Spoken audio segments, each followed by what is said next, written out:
coverage you can count on with Chief Meteorologist Taylor Knust and the Wave 31 Storm Tracker Early Warning Radar Network. Average high for May 1st in Huntsville is 79 degrees. We fell well shy of that today. High temperatures in the mid to upper 60s.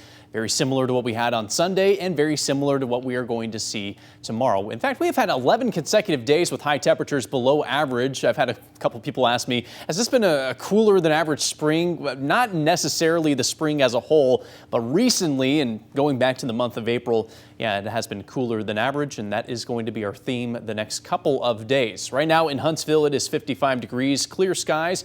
The wind has calmed down completely, and it is going to remain relatively calm through the night tonight, but that's actually one of the reasons we will continue to cool down. When you have the clear skies and the calm winds, that's a good recipe for a cooler than average night. That's what's on tap for us. 44 the forecast low in Huntsville. We're generally looking at low to mid 40s across all of North Alabama overnight tonight. So it will be a cool start to the day on Tuesday, just like we saw today. Sunshine helps us warm up to the 60s by late morning, and that's pretty much where we'll stay put tomorrow afternoon, generally in the mid to upper 60s. We do get the sunshine back, but we also are going to see some gusty winds. More on that in just a second. Rainsville, your forecast high 65 degrees, Scottsboro 68, climbing to 68 in New Hope. Arab 67 your forecast high. Handful of spots around Morgan County over to Lawrence County. From Decatur over to Moulton may top out at 70 degrees. Meanwhile, Russellville around a high of 69 degrees. Same story for you folks in Cherokee. The wind gusts are expected to be just as strong tomorrow as they were today, if not a little bit stronger.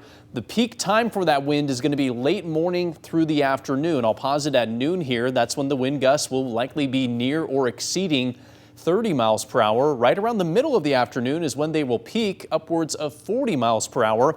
We don't have a wind advisory in place at this time, but the National Weather Service may decide to issue one, and if they do, again, it will likely be for the late morning through the afternoon. The reason for the cooler than average weather, the reason for this wind is because of what's happening in the upper levels of the atmosphere. We have a big dip in the jet stream here. We call this an upper level trough. It's really causing a lot of problems for the eastern U.S. today, from the cold to the wind, and that is likely going to stick around the next couple of days. In fact, it's so cold they're seeing some snow showers around the Great Lakes this evening. Thankfully, not that cold here in North Alabama. We do have mainly clear skies, and those are going to stick around for the next several days. So the good news is we have plenty of sunshine tomorrow, Wednesday, all the way through Thursday. Our next opportunity at some wet weather is going to arrive late this week with some scattered rain showers during the day, possible on Friday. And then we will be looking at a chance at some thunderstorms as we head into Saturday, Sunday, possibly lingering into early next week. During that time, despite the wet weather, we are anticipating a bit of a warm up, eventually getting up to 80 degrees